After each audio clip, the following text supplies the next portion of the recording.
नमस्ते। चलिए आज बात करते हैं भारत की सबसे पवित्र नदी गंगा की। एक ऐसी नदी जो करोड़ों लोगों के लिए सिर्फ पानी का जरिया नहीं बल्कि उनकी आस्था और जीवन का आधार है। पर आज ये जीवनदायिनी नदी खुद अपने अस्तित्व के लिए जूझ रही है। सोचिए, एक अकेली नदी जो भारत की लगभग 43% आबादी को सहारा देती है। लेकिन आज ये नदी एक अजीब कश्मकश में फंसी है। एक तरफ तो इसकी पूजा होती है, इसे माँ का दर्जा दिया गया है, और वहीं दूसरी तरफ ये प्रदूषण की वजह से गंभीर रूप से बीमार है। तो इस पूरे मुद्दे को ठीक से समझने के लिए हम इसे कुछ हिस्सों में देखेंगे। पहले बात करेंगे कि कैसे ये जीवन रेखा संकट में है।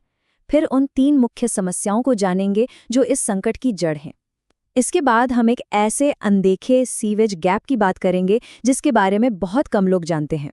फिर एक उम्मीद की किरण देखेंगे और अंत में इसे बचाने के लिए क्या एक्शन प्लान हो सकता है उस पर भी नजर डालेंगे। तो चलिए शुरू करते हैं पहले हिस्से से, संकट में एक जीवन रेखा।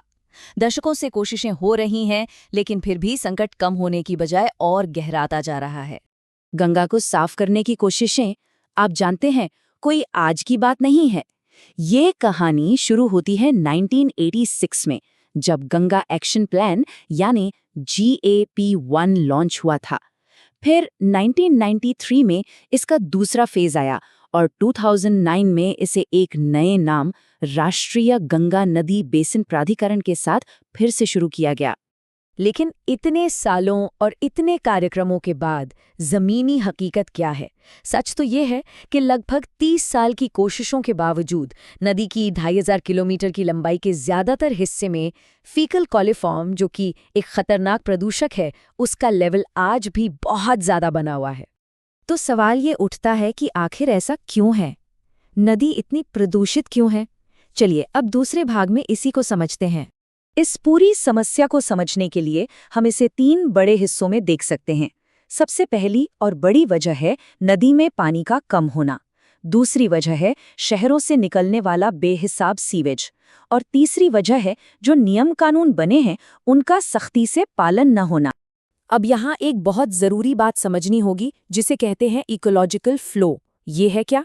देखिए, इसे ऐसे समझिए कि हर नदी के पास खुद को साफ करने की एक कुदरती ताकत होती है, लेकिन अपनी इस हीलिंग पावर के लिए उसे पानी की एक न्यूनतम मात्रा की ज़रूरत होती है। जब हम बिजली बनाने या सिंचाई के लिए उससे बहुत सादा पानी निकाल लेते हैं, तो नदी अपनी ये ताकत खोने लगती है। तो हो क्या रहा है? एक तरफ हम नदी से उसका साफ पानी तो निकाल लेते हैं, खेती के लिए, इंडस्ट्रीज के लिए, शहरों के लिए, और बदले में उसे लौटाते क्या हैं? सिर्फ गंदगी, कचरा और नतीजा, खासकर सूखे मौसम में ये जीवन देने वाली नदी एक गंदे नाले जैसी बन जाती है। अगर हम औद्योगिक कचरे की बात करें तो देखिए कि सबसे बड़ा हिस्सा कहाँ से आ रहा है? पल्प और पेपर इंडस्ट्री। सोचिए, लगभग 226 मिलियन लीटर गंदा पानी हर दिन। इसके बाद डिस्टिलरी और चीनी मिलों जैसे उद्योग आते हैं। अब हम आते हैं तीसरे और शायद सबसे चौंकाने वाले हिस्से पर, अनदेखा सीवेज गैप। क्योंकि जो सरकारी आंकड़े हमें बताए जाते हैं वो असल में पूरी कहानी नहीं है। देखिए, सरकारी तौर पर यह माना जाता है कि जितना सीवेज पैदा होता है और जितना ट्रीट होता है उसके बीच 55% का गैप है। ये भी कोई छोटा नंबर नहीं है। लेकिन असलियत इससे कहीं ज्यादा गंभीर है। जब नालों से बहते पानी को असल में मापा गया तो ये गैप 55% नहीं बल्कि 80% निकला। जी हाँ, 80%। मतलब जितना गंदा पानी पैदा हो रहा है उसका 80% बिना ट्रीटमेंट के ही नदी में जा रहा है। तो भाई, इतना बड़ा फर्क क्यों है? इसके पीछे एक नहीं कई वजह हैं। पहली तो ये कि जो अनुमान लगाए जाते हैं वो ही कम है। दूसरा, जो ट्रीटमेंट प्लांट लगे हैं उनमें से 30% तो काम ही नहीं कर रहे हैं। जो चल भी रहे हैं वो अपनी पूरी क्षमता पर काम नहीं कर रहे हैं। और सबसे बड़ी बात, वाराणसी जैसे शहरों में 84% इलाके में तो सीवर लाइन ही नहीं है जो गंदे पानी को प्लांट तक पहुंचा सके। इतनी सारी बातें सुनकर निराशा हो सकती है ना? लेकिन कहानी में एक मोड़ है, एक उम्मीद की किरण भी है, और वो हमें मिलती है कुंभ मेले की केस स्टडी से। तो ये सब देखकर मन में एक सवाल आता है, क्या गंगा को साफ करना सच में मुमकिन है भी? और इसका जवाब है हाँ, बिल्कुल मुमकिन है।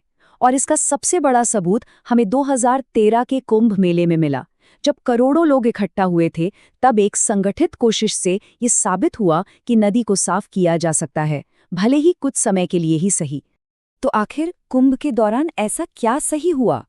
4 बड़ी बातें थी जो काम कर गईं।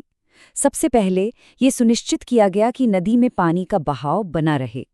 दूसरा, नालों का गंदा पानी नदी में जाने से रोककर ट्रीटमेंट प्लांट तक ले जाया गया। तीसरा, बायो रेमेडिएशन जैसी नई तकनीकों को आजमाया गया।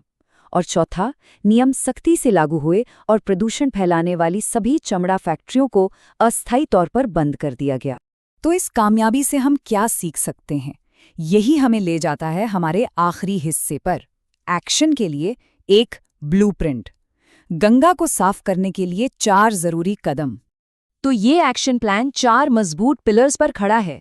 पहला, नदी में इकोलॉजिकल फ्लो को जरूरी बनाया जाए।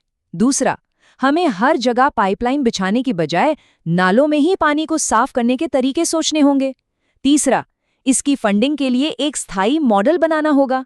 और चौथा, प्रदूषण फैलाने वाली इंडस्ट्रीज के खिलाफ बिना किसी समझौते के सख्त एक्शन लेना होगा। तो देखिए, सार ये है कि समाधान सिर्फ नए नए ट्रीटमेंट प्लांट बनाने में नहीं है। असली बदलाव तब आएगा जब हम पानी और कचरे को देखने का अपना नजरिया ही पूरी तरह से बदल देंगे।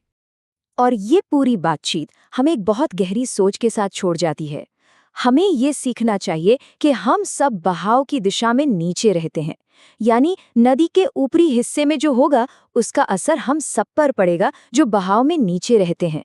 ये हमारी एक साझा जिम्मेदारी है।